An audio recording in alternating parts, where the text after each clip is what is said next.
So I realized I left the wire out, and it's only going to go from here to a relay right here in the relay panel. So I got to take it apart again. Number 3, taking it apart. But the neutral park signal that goes to the relay, so when the car is not in neutral park, it won't start.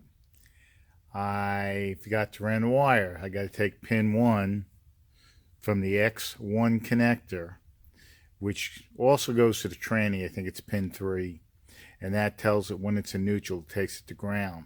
And I got to put that on the ground side of the relay control, so when the hot side kicks in, it'll have a ground or it won't have a ground.